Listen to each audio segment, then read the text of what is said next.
This is Money Moves on VSiN, the sports betting network.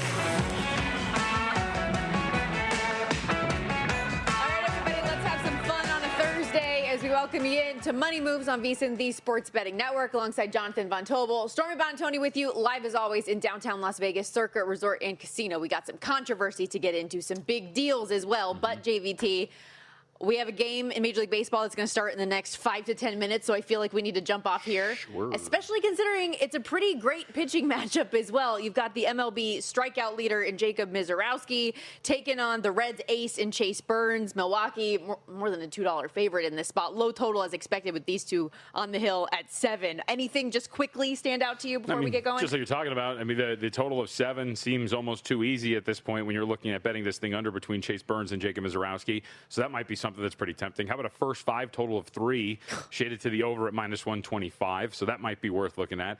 Both guys come in here, and as we know, have been very dominant, and really no question about it. But we'll say this. The lone blemish, as you look at it, Chase Burns is coming off a performance. He pitched 6 on the road against Pittsburgh, gave up 5 earned, did strike out 10, though, so a little bit of a bounce-back spot. And we just know where Misiorowski's getting priced. I mean, I think more often than not, you're maybe, from a probability standpoint, getting a little bit more coming back on Misiorowski just because he's priced so high at the top of the market.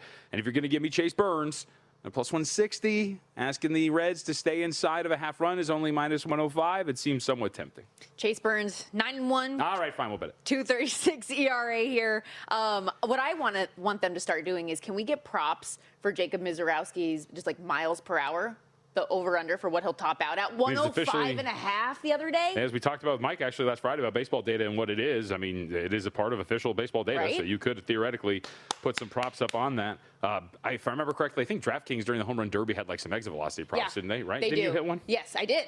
Which, when we get to All-Star break and Home Run Derby time, which is coming up, let's definitely delve into that market once again. So, crew, if I could, can we get the Reds Brewers game here down here? Because yes. I now have the Reds plus a half run at minus 105. Can't wait for you to be distracted for the next 2 hours. But fortunately, we haven't had first pitch yet, so there's still a chance for this segment. Let's set the table for everything else that's to come over the course of the next couple hours. Time to run it down.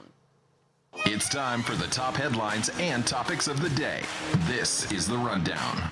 Get excited, people. We are less than 48 hours away from the Super Bowl of competitive eating. A day for the dogs coming up on the 4th of July, and we're going to have co-founder of Major League Eating and legendary voice of the competition, George Shea, to help us break it all down in just a little bit. Yes, we know that Joey Chestnut and Mickey Sudo are massive favorites, but some alternate ways to dive into this thing, his perspective on the weather and what impact that might have on the competition. I am pumped for that talk. Yes, I do enjoy the hot dog eating contest, but we'll call it your thing. So very much looking forward to you carrying me through that and talking with George about what the field's going to look like and the other intricacies of the hot dog eating contest and whether or not this is ever going to come to an end or if it's just whether or not Joey Chestnut wants to call it an end. Curious what kind of differential he will have between the next closest competitor. He's more in a competition with himself than anybody else at this point. But from my love to your affinity, we had a Brown blockbuster yesterday while you were sleeping, apparently. Celtics star Jaylen Brown shipped off to the rival Sixers for Paul George and several future draft picks. We'll hit this at length in 15 minutes, but your 30-second instant reaction. I don't even know still at this moment what I'm supposed to say about that trade, to be quite honest with you.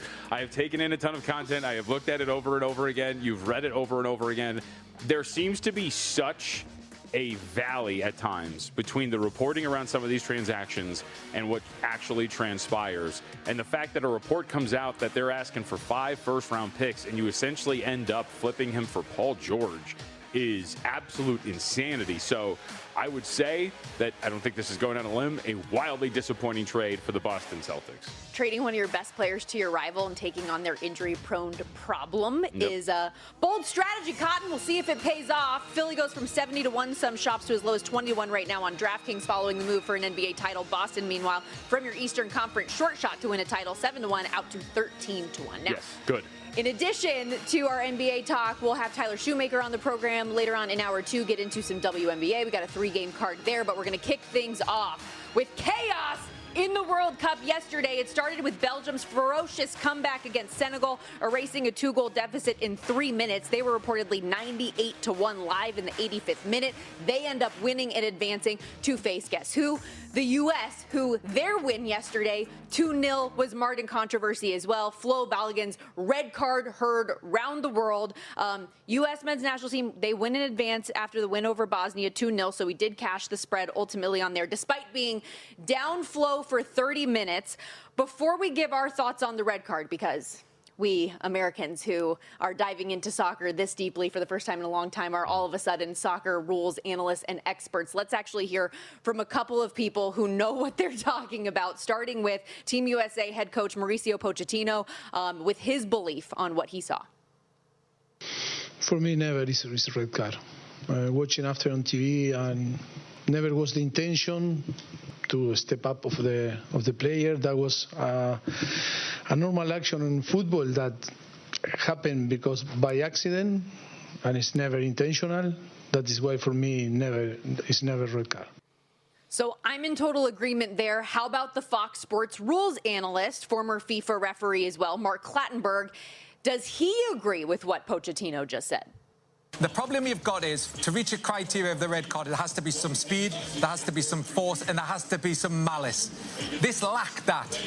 But what it does have, which is what the element of the VAR is hiding behind, is it endangers the safety of the opponent because of that foot-on-foot challenge, which could have acted and ended with a broken ankle. So what they've done is they've looked at the consequence of the challenge.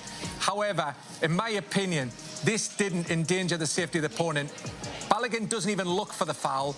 It's one of them where it happens in a split second. He puts his foot down and catches the opponent. It was an accidental challenge, and for me, this did not reach the criteria of a red card, and it shouldn't have been a VAR intervention. So that's the thing that I keep on looking at here, JVT. Like, you hear those words like violent conduct, intent to injure. I mean, none of that was there from what I could see, but anytime you slow something down, similar to our conversation we had a week ago about, Caitlin Clark and the still image of the throat shot, right? Mm-hmm. Anything that you slow down to that extent is going to look more damaging than it actually is. And according to a lot of these soccer analysts I've seen, they shouldn't have even been looking at slow images on VAR. Yeah, we have that statement up there for me, the report there from ESPN about the statement made, like, you're not supposed to do that. Referee based it on that slow motion angle, and that's always going to look a lot worse than it is. Look, I won't go the route of many pig-headed Americans, which is like, this is what's wrong with the sport. Like, I think really it just comes down to what we have heard from both Pochettino and the rules analyst there, which is just, look, there is the I word, intention in that challenge from Balogun to cause any sort of injury, no malice. And so that should be considered as part of the ruling. And it wasn't yesterday. And the big problem is not even just the individual result, because obviously they win, they move on. In fact, they score another goal, right, to win 2-0. But it's the fact that this now affects that team moving forward into their next meeting. That is a problem that, of course, the U.S. is going to have to live with. And now we just have to sit here and say, you got it wrong, but you move on. And that is the biggest problem, obviously, with all of this. The fact that he's going to miss the Flo Balogun this next game. You've got to, I think, in some way, maybe think about how you handle red cards and the way you review them, but this is the incorrect call. I don't think there's really any question about it. And I could be wrong, and maybe it's just because I haven't watched as much soccer compared to other major professional sports in America, but I feel like soccer officials have more say in the outcome of a game or in just how the game is played than any other, right? Like, they can control moments like that. They can control how much time is going on the clock, when the game is going to end or when it's not. It's, at least in my perspective, very interesting, and I don't love it. It's why I liked hearing a rules official actually saying they disagreed with the call for once, considering we never see that in the NFL or anything else. Yeah. But they're all buddies in the NFL. But I was also disappointed in the broadcast at large in general. We know that Balogun's now going to miss the round of 16, but how they didn't really hammer that home during the live broadcast portion was crazy to me. In the post game, of course, that's the entire talking point. That's everything that we're discussing. But during the course of they mentioned it once. Yeah, that's pretty. I didn't really realize that. I was out at a bar, and obviously the sound's on, but you don't really pay attention to what's going on. My favorite of the broadcasting moments was, I think, like seconds before Malik Tillman's goal goes in the 82nd minute. What goal, by the way? One of them, I don't know who was on the call, but one of the commentators just goes, it's just really an impossible ask to get him to try to score this. It's really hard to get it up and go down. So I don't know if you're going to go for that shot. And then 2 seconds later, he puts it in the back of the net.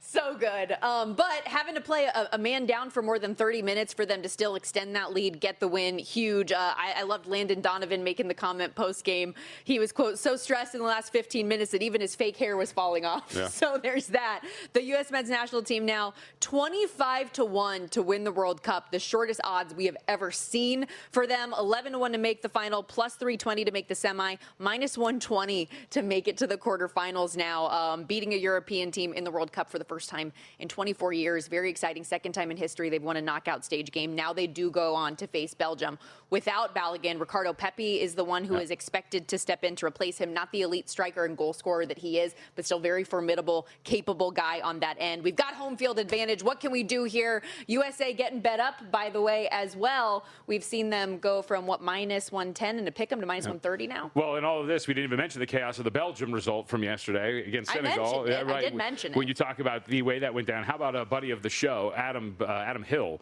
and a bad beat that he suffered yesterday? In game, he had bet Belgium to win on penalties. And the irony of getting a penalty kick on the final 5 minutes or in the 5th minute of extra time, but you lose out because he meant PKs, obviously, was the bet.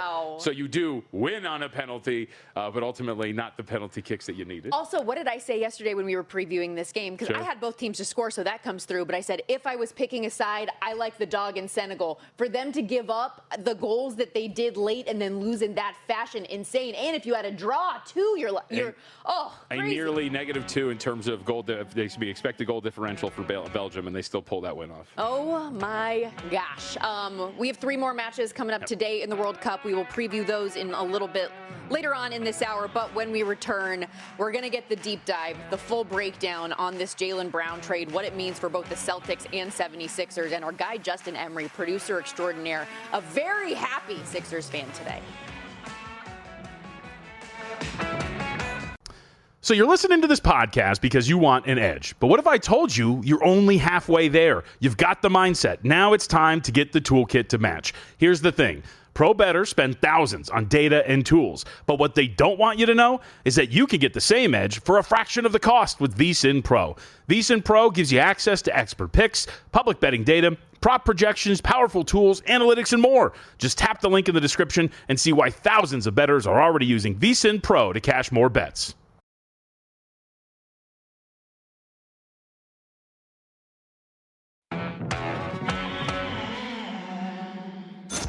Watching Money Moves here on VSiN, the Sports Betting Network. Tony Jonathan Von Tobel with you back here on Money Moves. And how about this start for the Cincinnati Reds? Right off the rip, a solo shot from Sal Stewart against Jacob Mizorowski. Get him on the board, 1-0 right away. Yep, so a good start for a +half run, so we'll see if we can hold on to that. But I would doubt that this is going to be a rough start for Jacob Mizorowski. We'll see if that's the case. But got the first guy, swing and miss, and that was Ellie De La Cruz who went out on a strikeout. But Sal Stewart gets revenge for his teammate, and we'll see if the day can get this done here with a full count. Long way to go, but we'll keep tabs on it all. So 2 strikeouts and 2 outs so far for Jacob Mizorowski. Yeah, he's pretty good at that. Yep. He was, I believe, when we looked at it earlier, because our producer, Justin Emery, great with the strikeout leader props every day. Mizorowski was like plus 150 to be the leader on the day. Wild. What else is wild? The trade that came down yesterday in the NBA. And it has been a pretty crazy last 72 hours with free agency and all of this. But we see 2 Atlantic Division rivals pulling off a blockbuster last night. So Jaylen Brown goes to the 76ers for Paul George, 2 first and 2 second-round picks.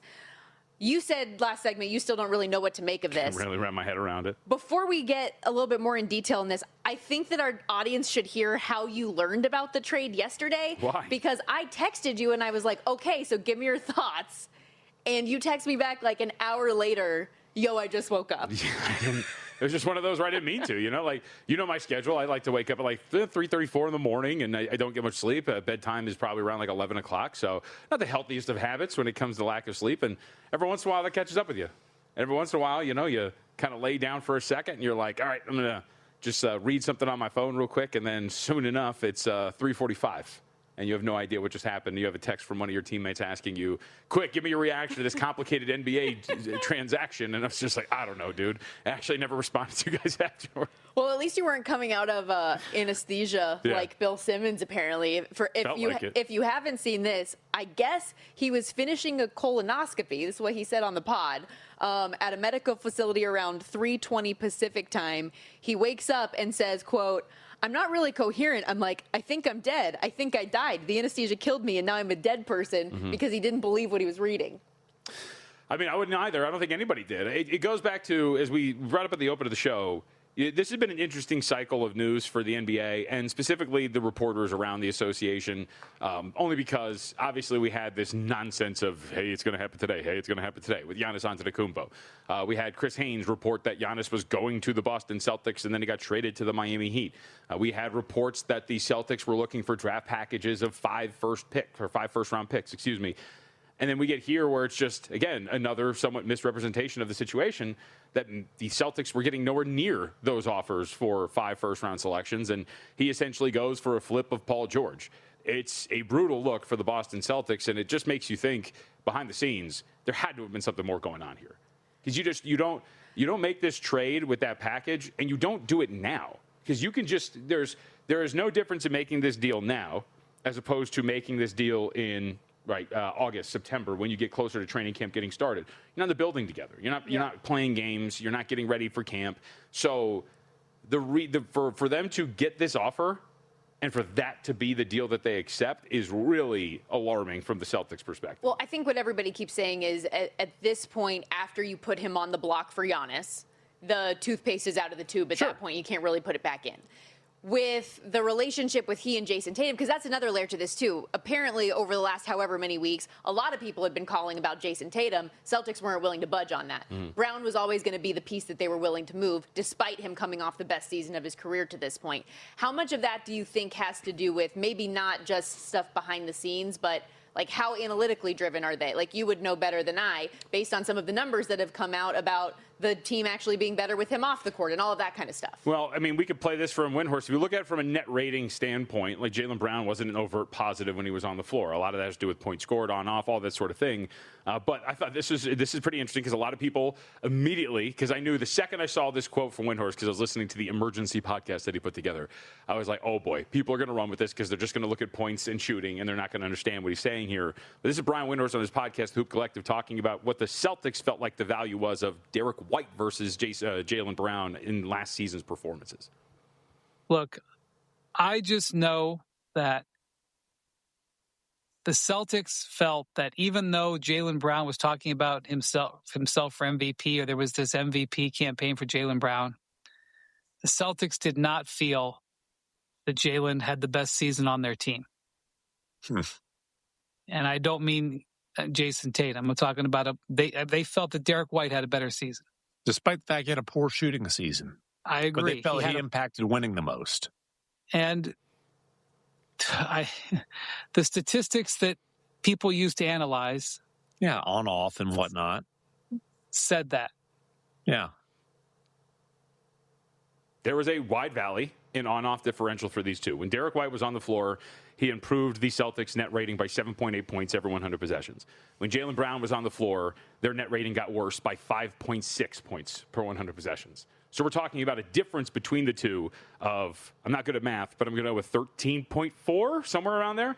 That's a really big chasm when you're talking about your impact in your team's net rating when you're on the floor. And then, I'm glad you guys threw this up. So this is from our old colleague here, Ben Fox. But as he says, the Philadelphia 76ers had 100-1 odds on DK Sportsbook to be Jaylen Brown's next team. I actually went on a mini rant on Pod to the Futures about this because a lot of people like to cite these betting odds as gospel when it comes to these. Like, it's done. Look, he's on his way. These odds have no idea. They react to the next report. So had there been a report that the 76ers were in on Jaylen Brown, you know damn sure that those 76ers would have risen up that board. But that was not the case. So we're actually seeing something interesting now. In a lot of the prediction markets, Cleveland is getting bet hard for LeBron's next team. Yeah. I don't think that's an indication of anything. I think that's the betting market just trying to get, the market trying to get something there. I think he still goes to Golden State, but I would not take any movement or anything like that, especially when it comes to information-driven markets like where will a player go next. We have no clue. But the bottom line here is It's a really weird deal. Jaylen Brown clearly had some issues with the Celtics. I don't agree with Boston trading him now because you are right in all the points that you made, but all those points can remain true, and you could just sit back and wait till before the preseason camp begins and then get rid of him then, and maybe a deal becomes better. To your point real quickly on LeBron, because I did just pull that up. Golden State, when we had this conversation yesterday, was the leader in the clubhouse at 42%. They were as high at some traditional sports books as minus 500. Yeah. Today, Cleveland is in the driver's seat on Polymarket, 42%, Golden State 31%, Miami 13%. So just to put some numbers to that thought that you had on that number getting driven up. Meanwhile, the numbers as it pertains to this trade. Philly goes from 70-1 some shops to win an NBA title down to as low as 20-1 at DraftKings following the move. Boston, you haven't liked them as the leader in the clubhouse in the Eastern Conference anyways. They take a step back in the East and for an NBA title go from 7-1 to 13-1. Philly, meanwhile, just These behind them. are to win the finals, correct? To win the finals, yes. Sorry, let's read it. In the Eastern, well, they were the short shot of the Eastern Conference. No, I just want to clarify for people because they are still the second shot on the board to win the East, and I still do not agree with that at all when it comes to the Boston Celtics. Plus 425 behind the Knicks at plus 320. The 76ers, though, sitting there at plus 750. What does this do for Philly in your eyes? I mean, it makes them an immediate contender in the Eastern Conference. They kind of are already on the fringes of that with how talented they could be. Zach brought this up on the podcast when we were talking about it on Hardwood Handicappers. One of the more underrated moves that Philly had made in this little free agency cycle that is not going to make a ton of headlines is the fact that they went out and got Dean Wade. So that really gives them some depth when you look at the wing position and what you can do with him. But now you're talking about a pretty talented offensive group of Tyrese Maxey, VJ Edgecombe, Jaylen Brown, and Joel Embiid. Now you have Dean Wade to slot in there to play along the wing as well to give you a defensive option that can space the floor. Yeah, I think you really like what you're working with at the top end of this roster for Philadelphia. I think you can quibble with the overall depth and what you're looking at all the other positions, specifically guard, like how does that backup guard spot look when Tyrese Maxey's not on the floor and whatnot. But for the most part, this is one of the stronger starting fives in the association if Joel Embiid is fully healthy, which is always a question. But there is no question that we have seen. Look, Jaylen Brown, let's throw all the analytics out of the window. Jaylen Brown won a Conference Finals MVP and an NBA Finals MVP, and the dude has been absolutely nails in some of these biggest moments. He deserves the respect of being one of the top 15-ish, top 10 players in the NBA, closer to 15 or 10 than a 1. But either way, he's a gamer, dude, and he's going to make them better. And even if Embiid misses time, you're going to be good having him out there with Tyrese Maxey. Well, and what did he just finish in MVP voting at large, too? Like sixth or something. Like that, I don't buy the Celtics stuff. Plus 425. Like, what are we doing? Okay.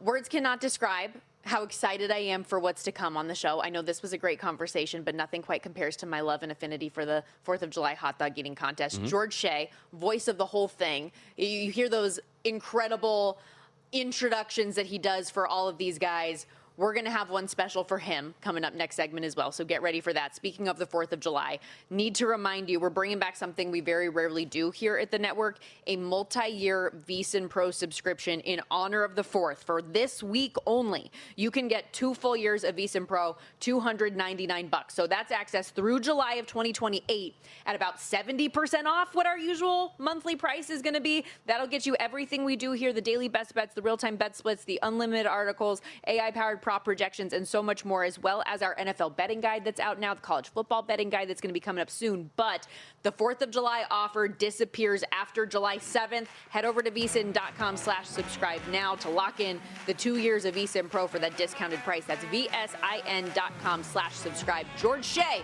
talking 4th of July next.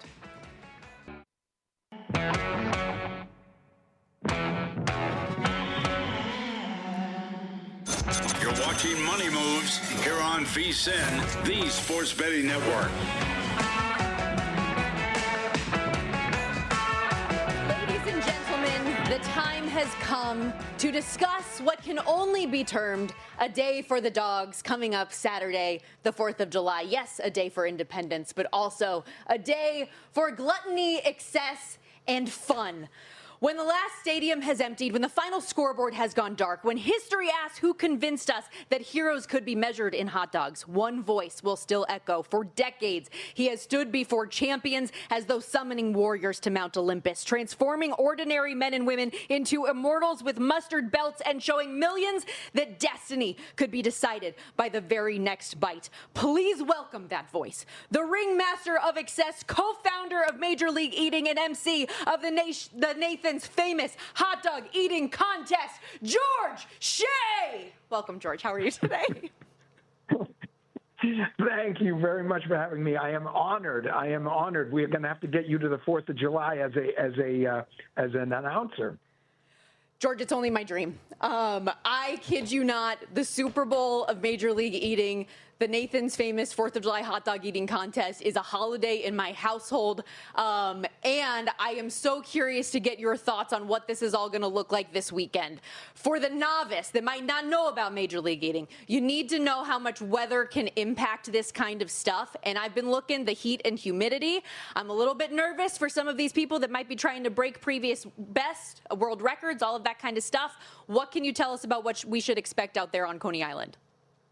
Well, first of all, I appreciate the fact that you really know the contest and that you've watched. I do appreciate that, and it's an honor. I think what we're going to have with the heat is a real issue. It will definitely, this is all just my view, it will definitely impact the numbers. I think it will impact some people more than others. I think that, Joey Chestnut would still have an edge over everybody. I don't think it would change the dynamics of who might win unless, for some reason, he suffers more under the heat than Pat Bertoletti, who's eaten 58 hot dogs and buns. Joey, usually good, for something in the 70 range, so about 10 or 12 or more above Pat Bertoletti. So it would have to be a very significant dip on Joey's part, I think, to lose that. But without any question, it's going to stress out the eaters and the audience, and for that case, me in a blue blazer, right? So I do think it'll be, low to mid 90s, and so that'll be the issue. And I think brilliant sun. So we'll see what happens. George, can you tell us a little bit about Patrick Bertoletti? Because in the betting market, he has gotten a little support. He's down from 9-1 to 8-1 right now, and Joey Chestnut went from minus 2,000 to minus 1,800. So it seems like there's some out there that believe Pat can give him a little bit of a run. Well, I would say this, it's really, I have to be really careful about this. And so anything that insight I would give you would just be sort of George Shea's unstudied insight, not to be used, because the fact of the matter is, there are a lot of lines involved and other sponsors. But I think that Patrick Bertoletti is without question the most likely to beat Joey if Joey stumbles, right? That's really the way it would have to be. Now, you can get into the fact of what the over-under is, and I don't even want to know, but whether or not you should bet one or the other. But I think Joey would still, in every single case, be the dominant favorite. But there are three people who would be right there if he stumbles, and that would be Patrick Bertoletti first and foremost, and then Jeffrey Esper of Massachusetts and James Webb of Australia. Now, Nick Werry can do 48 to 50, that range, but, these other guys are all above 50. So I think that, anybody who's going to really bet on this is going to think that Joey's going to win. Another interesting race is the women's race, and you have Michelle Lesko, who's from Tucson, Arizona, a little bit more used to this sort of intense heat, going against Miki Sudo. And, Miki really has had a sort of not the time to practice, I think, that she has in the past. So another interesting race to watch. Well, and she last year, despite the record that she had in 2024 of 51 and the weather conditions we had last year, took a big step back with only 33. I remember her saying on the dais afterwards how disappointed she was that she wasn't able to get them down as easily as she had in the past. But even then, I feel like she has just been such leaps and bounds above everybody else. The only time that she didn't get the mustard belt in the last 12 years was when she was giving birth to her son. Is it on both sides always going to be the haves and the have-nots with Joey Chestnut and Miki Sudo? It's so interesting. I thought no one would ever beat Kobayashi, right? In 2001, he came, the record then was 25. He ate 50, and then he was very dominant for 6 years. And I thought literally no one could ever beat him. And then Joey came, and he beat him. And he beat him again, and he beat him again, and now he's going for his 18th victory.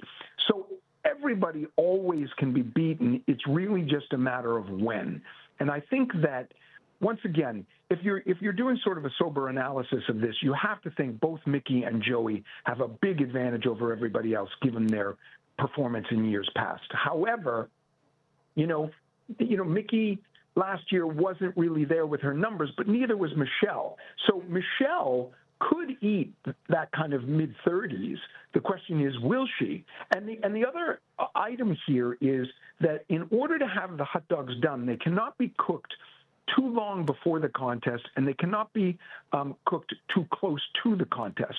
So the guys are out back with like these massive griddles cooking thousands of hot dogs, and they bring them all out and they put them on the table so that they have time to cool, because you would not want them right off the grill, right?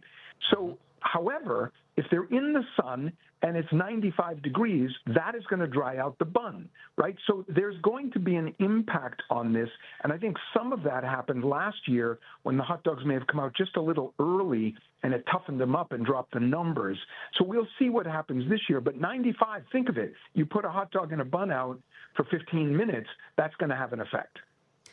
I feel like in years past, I've seen a lot more interviews with a lot of these eaters coming into the competition, talking about some of their goals or how they've been feeling. And I haven't seen as much of that content this week. So I am curious for some of these guys like Jeffrey Esper, for example, who has finished second a handful of times in recent history, peaked at 53 in 2024. If he's somebody that could climb back up, maybe not to Bertoletti standards, but or maybe he could in your eyes. Like, where is he at as he continues to age? And I would ask the same thing of James Webb, where he sits in your mind. When I look at James Webb, who I'm guessing is somewhere around 40 years old, I think of him as the future.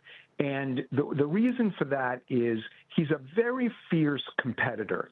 And they all are. But some people, it's just like, it means so much to them. I look at what James has done, and he has 7 world records, and he's a relative newcomer to the sport. But, it's very difficult to distinguish in any meaningful way on numbers and on the 4th of July between Jeffrey Esper, James Webb, and Patrick Bertoletti, and for that matter, Nick Werry. They'll all be within 5 of each other. The question is, are you a gamer, right? Do you have that Michael Jordan kind of approach? Or really it's disposition, and that's what Joey has, right? And Pat has it certainly to some degree. But the question is, when the pressure's on, do you perform better? And Joey does. So I'm not sure the rest of them do. And maybe it's a matter of belief. Maybe they're up there just thinking, I'm never going to be Joey, and then that changes their sort of mental state. But so I do think, when you look at this as a sport, in a pure play kind of way, it would be better if we had the sort of Lakers Celtics of the late 80s, when you just never know what's going to happen, and it's very tense. We have had a dominant Joey Chestnut and a dominant Miki Sudo for a decade, and so you're not getting that kind of back and forth competition.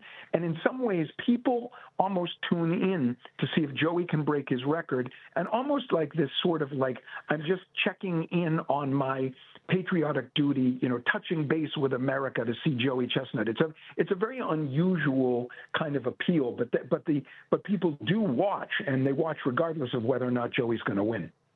George, we've only got about 20 seconds left with you, but my producer will kill me if I don't ask where you sit on condiments for a hot dog. Do you have a favorite? Do you not do ketchup? What's the word? Ketchup and sauerkraut. I'm sorry. So, mustard and sauerkraut. Mustard and sauerkraut. Old school. Are you of the crowd that doesn't believe once you're over 18 you should have ketchup on a hot dog? Over 12. Over 12. You got to stop. George, nobody does it better than you. Have an amazing time on Saturday. Thank you so much for doing this. Happy early 4th. Okay. Thank you very much. George Shea, everybody. The action, by the way, getting underway from the corner of Surf and Stillwell on Coney Island at 10:45 Eastern with the women's competition. Then the men taking center stage at noon. It's going to be awesome. Are they still doing lemonade chug? Yes. At the beginning too? Oh, yeah. Yeah, that's how it starts, right? I really do enjoy the lemonade chug quite a bit. I asked him the question specifically about Webb and Esper because there are some exact results that you can pair Joey Chestnut into. Like Chestnut Bertoletti is $4. Who wants to do that? But Chestnut Webb 7-1, Chestnut Esper 8-1, Chestnut Weary, who he mentioned 15-1. So some other bang for your buck options if you think someone can leapfrog for that second spot.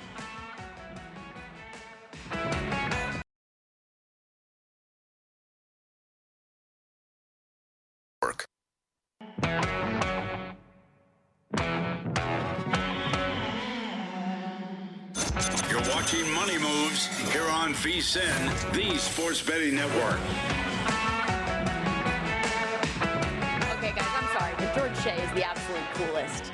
That was such a fangirl segment for me. Dude, you did well. He was really good. He is the man. I can't wait for the 4th of July. Tomorrow, by the way, we'll follow up on that conversation, breaking down all of the over-under possibilities for how many hot dogs will be consumed. We'll play you some sound from Joey Chestnut and others, so get excited for that full breakdown coming up tomorrow. A lot of, I think, potential bang for your buck options, despite Joey Chestnut being minus 2,000 favorite and Miki Sudo being a massive favorite as well. You could argue that she should be a bigger favorite than Joey on the other side with the way that she's had margin of victory against the other women in the competition. But we will save that conversation for tomorrow. Just really appreciate George Shea lending his time. If you missed the conversation, you want to catch up with it, as soon as this hour is finished, we will be uploading it to the Money Moves podcast feed so you can listen on your own time later on today.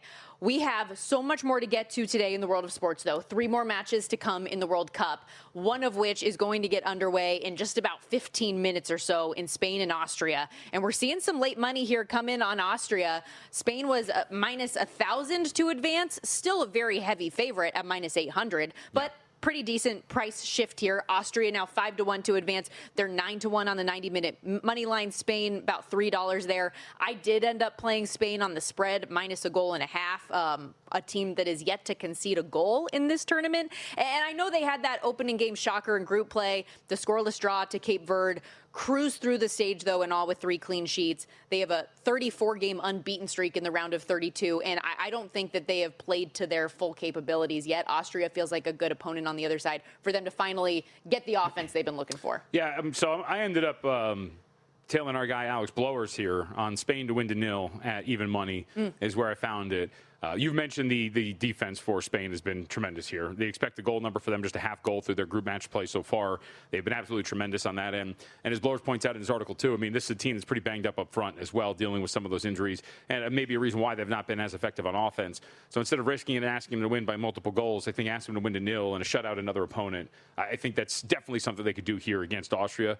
I think that if you look at Austria as well, and the way that they have played up to this point, obviously deserving the respect that they have, but not overtly impressive in terms of their own metrics and the chances that they've generated so far. So I think there's a pretty good shot that this Spain team can hold them down. Maybe they win 1-0, maybe they win 2, so you can get that done. But Spain to win to nil at even money, I thought was worth playing, so that's what I did. So I didn't even think about that angle. I was going to suggest to you Austria not to score, because just under half a goal is minus 125. But if you're getting even money for the outcome that we all presume is going to be paired with that angle, I like that a lot better. Yeah, even money, I might join you on that. Just add it to the account, because I feel like that's a very possible outcome. Their defense and possession time has been unreal, despite what some of those scoring outputs have been. Spain's goalie, Unai Simon, is great, but he's only even had to make, 4 true saves? He's Freddie Anderson.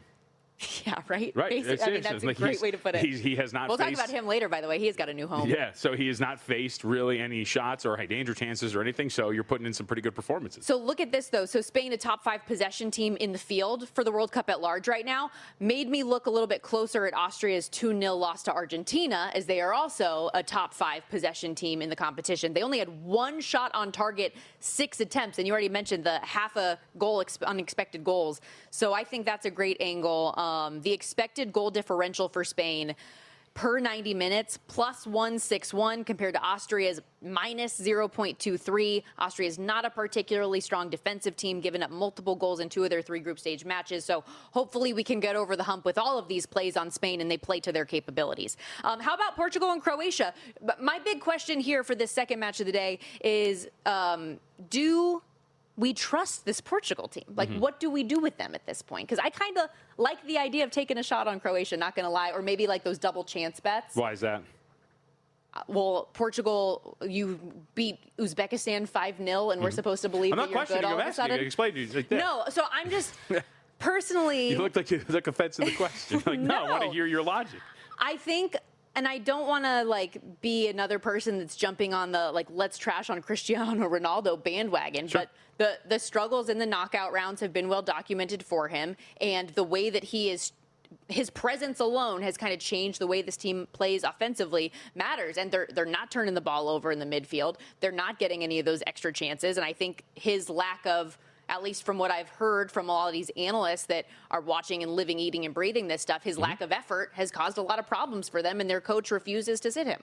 Yeah, I mean, I think you're absolutely right. You had a negative expected goal differential in your game against Colombia. A lot of your production from an expected goal standpoint on offense comes from that game against Uzbekistan, in which you absolutely dominated them. And then you go back to your game against the Congo, and again, you fell right back to it. You turned in a performance in which, to your point, not only in terms of expected goals, where you had a negative differential to start group play, but while you dominated possession, you still were down in terms of shots on goal as well. So you look over all of this, and it would seem statistically that Portugal has the profile of a team that is, for lack of a better term, lucky to be here, and they've not really played that well. So I would say that I would be with you if you're looking at the other side of this and going, at the very least from a pricing standpoint, where are we?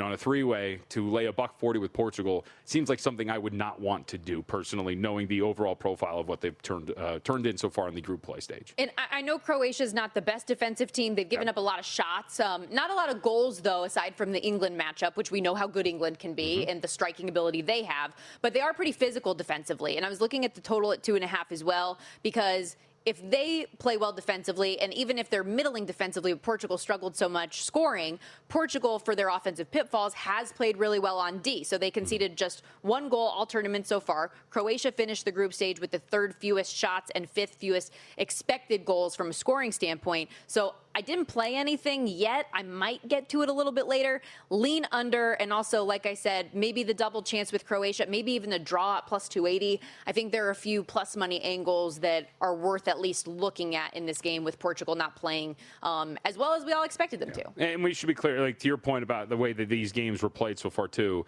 Croatia, a lot of the big chances they allowed were in that England game. And that's why I think their expected goal against mark is so high. And again, we're talking small sample sizes that we always have throughout handicapping these games. But in the last 2, they were much better in terms of the chances they gave up, expected goals against, and whatnot. So against a foe that has had its own issues on offense, looking somewhat constipated in its attack, I think that you could look at Croatia to be pretty live here. Maybe even a draw in regulation when you're talking about just over 2-1, because again, this series to me nearly 3-1. Because this does seem like a game that would be pretty tightly contested. And even if you do draw blood, you're talking about 2 teams that are so tightly wound with one another, I think, that you could probably look at a 1-1 draw going into the end of regulation or an extra time. Now, we have seen a lot of these nutty goals in extra time near the end of regulation that have gotten these teams over the hump. But just we're pointing out here that these 2 teams, I think, from a pricing standpoint, were a little off, which means there's a little value in the 4-1, and there's probably a little value in the draw as well. So that match will be coming up at 4 Pacific, 7 Eastern in Toronto. Elsewhere in Canada, BC Place in Vancouver, 8 Pacific, 11 Eastern, Switzerland and Algeria. On the 90-minute three-way, Switzerland minus 105 favorites, Algeria plus 340. The draw, a plus 230 price. Meanwhile, just to advance, Switzerland minus 220, Algeria plus 175. I like Switzerland here. Won the group, bested Bosnia 4-1, Canada 2-1. Algeria just had that crazy matchup with Austria where they drew 3-3 last time out. They keep conceding goals.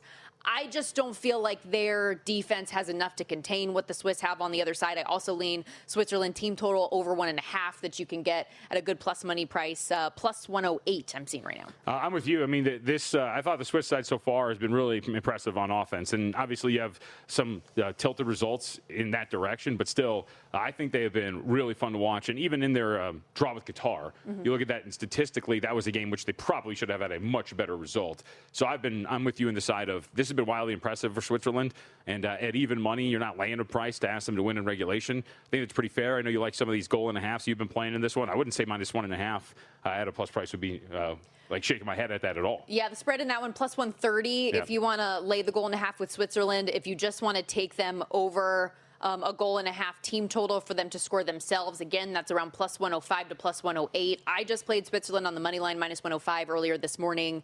And Maybe I should. Like, I don't know. There's like 80 different ways that I want to get involved in these games. I've actually, for somebody who was such an epic failure betting the Stanley Cup final when hockey is my sport, to be doing as well as I am betting a sport that I know nothing about is kind of wild. Just keep going. But I'm going to try to ride the wave, ladies and gentlemen. It's been a lot of fun. While we're talking football, by the way, football season in the American landscape will be here before we know it. And here where we're broadcasting from at Circa Resort and Casino, that means contest season is upon us as well. And nobody does it better than Circa. 3 major contest entries starting at $1,000, all with no rakes. That means every single dollar is staying in the prize pool for us. Circa Million is 18 weeks, 128 ways to win, making those picks against the spread. Circa Survivor, you pick one winner each week. Last one standing wins. And for the high rollers, $100,000 entry, Circa Grandissimo. You big spenders, you get a big payout as well. Enter in Nevada, play from anywhere, $30 million guaranteed.